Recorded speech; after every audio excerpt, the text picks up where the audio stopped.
नमस्कार, मी डॉक्टर स्मिता तरटे. आपण पाहत आहात श्रीगोंदा ऑल महाराष्ट्र न्यूज. आपण जर चॅनेलला नवीन असाल तर लाईक करा, सबस्क्राईब करा आणि पुढील ग्रुपला पाठवा. आजची बातमी. बोला. लोणी विंगणात ग्रामपंचायतच्या चौकशी अहवालामध्ये या ठिकाणी चौकशी अहवाल प्राप्त झाला आहे. या चौकशी अहवालामध्ये ग्रामनिधीमध्ये तब्बल 26 लाख रुपयाचा आर्थिक अनियमितता या ठिकाणी अहवालामध्ये प्राप्त झालेली आहे. त्यानंतर पाणी पुरवठा विभागामध्ये 54,000ची या ठिकाणी अनियमितता दर्शवली आहे.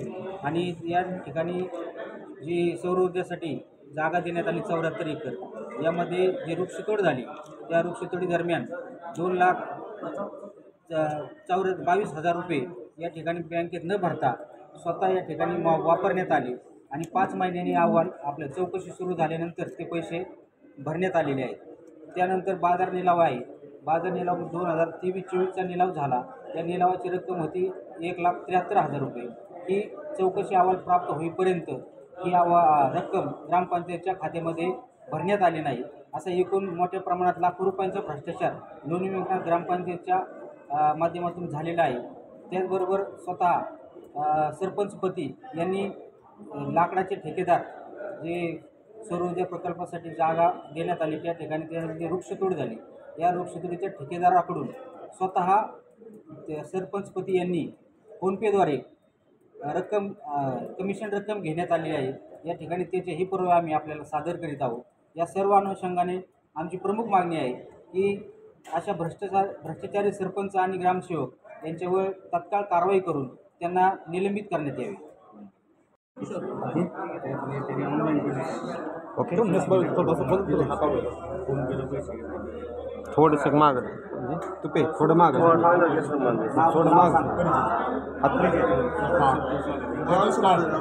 ओके. नमस्ते, माझं नाव अजित काकडे, वार्ड क्रमांक 4चा मी ग्रामपंचायत सदस्य आहे.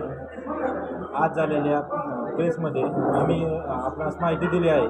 सदर 74 एकरामध्ये झालेल्या वृक्षतोडीमध्ये करोडो रुपयांचा भ्रष्टाचार झालेला आहे. आणि यामध्ये सरपंचपतीने ऑनलाईन पैसे घेतलेले आहेत स्वतःच्या खात्यावरती. अशा चौकशी अहवालात आम्ही हा चौकशी अहवाल सीओकडे पाठवलेला आहे. आणि त्या कायदेशीर प्रक्रियेमध्ये न्यायालयामध्ये प्रलंबित आहे. त्यामध्ये लवकरात लवकर आम्हाला न्याय मिळावा अशी आमची अपेक्षा आहे. मागण्या सांगा त्यांचं निलंबन वगैरे जे आहे सरपंच असतील किंवा ग्रामसेवक असतील. यामध्ये आर्थिक भ्रष्टाचार झालेला असून सरपंचांचं आणि ग्रामसेवकांचं दोघांचंही निलंबन होणं आवश्यक आहे व हे यामध्ये आम्हाला न्याय मिळणं आवश्यक आहे. मोठा भ्रष्टाचार झाल्यामुळे ग्रामपंचायतचं नुकसान झालेलं आहे. वृक्षतोड करून निसर्गाची हानी यामध्ये झालेली आहे.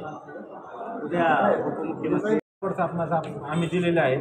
चौकशीमध्ये पण ते निष्पन्न झालेलं आहे की सरपंचपतीने ऑनलाईन कमिशन स्वतःच्या खात्यावर घेतलेलं आहे. त्यामुळे 14 नुसार ते अपात्र ठरत आहेत.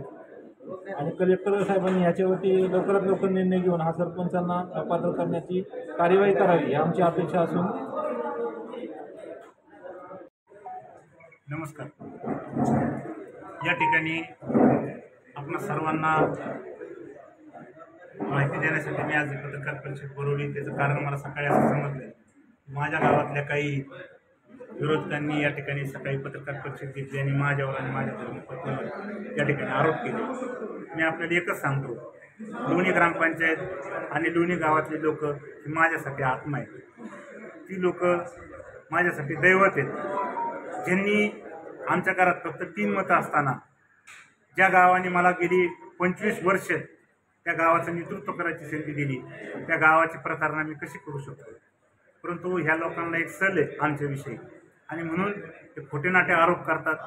काहीतरी खोटेनाटे षडयंत्र आमच्या विरोधात रचतात. उद्या महाराष्ट्र राज्याचे उपमुख्यमंत्री माझे नेते आदरणीय अजितदादा श्रीगोंद्यामध्ये येत आहेत आणि मग अजितदादांना काहीतरी अशा प्रकारची पत्रकार परिषद घ्यायची, पेपरला बातम्या छापून आणायच्या आणि बाळासाहेब नाटाने असं केलं, बाळासाहेब नाटाने तसं केलं असं सांगून त्या ठिकाणी अजितदादांकडं ते माहिती द्यायच्या. परंतु तुम्हाला एक गोष्ट सांगतो, अजितदादा या हलक्या कानाचे नाही. अजितदादांना बाळासाहेब नाटा कोण आहे आणि बाळासाहेब नाटा काय करतात हे सगळं माहिती. मी महाराष्ट्र राज्याच्या बाजार समितीचा माझ्या बोर्डामध्ये 3 आमदार, 1 खासदार, 3 साखर कारखान्याचे चेअरमन एवढे सगळे असताना मला चेअरमन दादांनी का केलं?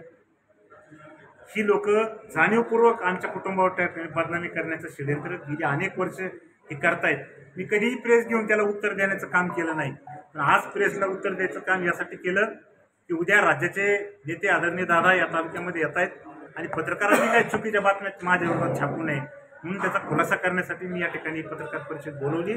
तुम्हाला जबाबदारीने सांगतो, केलेल्या आरोपामधला एक आरोप जरी सिद्ध झाला, एक माझ्या धर्मपत्नीच्या विरोधातला आणि माझ्या विरोधातला, तर मी सार्वजनिक जीवनातून निवृत्ती घेईन.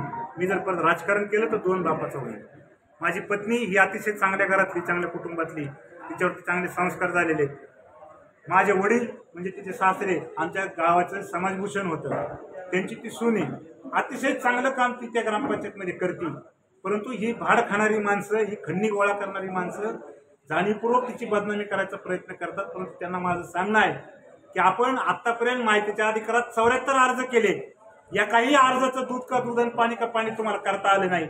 आणि आता जो हा 75वा अर्ज आपण आमच्या विरोधामध्ये केलाय की लाकडं तोडली आणि अंक केली, ही भामटी माणसं आहेत. त्यांना सगळं माहिती, आम्ही कुठेही लाकडं तोडली नाही, आम्ही कुठेही काही त्याच्यात गैरप्रकार केला नाही. परंतु जाणीवपूर्वक आमची बदनामी करायची, आमच्या विरोधात षडयंत्र करायचं आणि आम्हाला आरोपीच्या पिंजऱ्यात उभं करायचं. परंतु तुम्हाला सांगतो, आम्ही भेट नाही, आम्ही हत्तीच्या काळजाचे. कसलाही आरोप करू द्या, त्या प्रत्येक आरोपाला उत्तर देण्याची आमची क्षमता आहे. एवढंच काय, पंचायत समितीने जो अहवाल तयार करून जिल्हा परिषदला पाठवलाय, तो अहवाल जिल्हा परिषद त्याची चौकशी करते, कलेक्टर त्याची चौकशी करतायत. त्याची चौकशी होऊ द्या, आमच्यावरचा गुन्हा सिद्ध होऊ द्या आणि मग तुम्ही आम्हाला आरोपीच्या पिंजऱ्यात उभं करा. कुठल्याही प्रकारच्या नुसतं चौकशीच्या अहवालावर माकड उड्या मारायच्या आणि आम्हाला बदनाम करायचं, ही तुम्हाला सांगतो, ही सगळी माणसं ही खंडणी गोळा करणारी आहेत. त्यांचं रेकॉर्ड आहेत माझ्याकडं. यांनी 4-4, 5-5 लाख रुपये माझ्याकडून आतापर्यंत घेतलेत. ही भाड खाणारी माणसं आहेत आणि कारण असताना आमच्यावरती त्या ठिकाणी आरोप करतायत. मी तुम्हाला एकच सांगतो की केलेल्या आरोपात कुठल्याही प्रकारचं तथ्य नाही.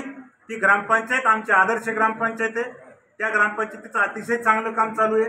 तुम्हाला सगळ्या पत्रकारांना मी निमंत्रण देतो, तुम्ही आमच्या गावामध्ये या. तुम्हाला आमचं ग्रामपंचायतचं कार्यालय, संस्थेचं कार्यालय, आम्ही गावामध्ये काय विकास काम केलंय, जलजीवनचं काम कसं चाललंय, हे सगळं मी तुम्हाला दाखवतो. आमच्या गावातला गरीब माणूस, आमच्या गावातला सर्वसामान्य माणूस हा आमच्या कुटुंबाच्या पाठीमागे ठामपणे उभा आहे आणि हीच या माणसांची सल आहे. आणि म्हणून खऱ्या अर्थाने ही माणसं जाणीवपूर्वक आमचा त्या ठिकाणी बदनामी करायचा प्रयत्न करतात. त्याच्यामध्ये कुठल्याही प्रकारचं तथ्य नाही.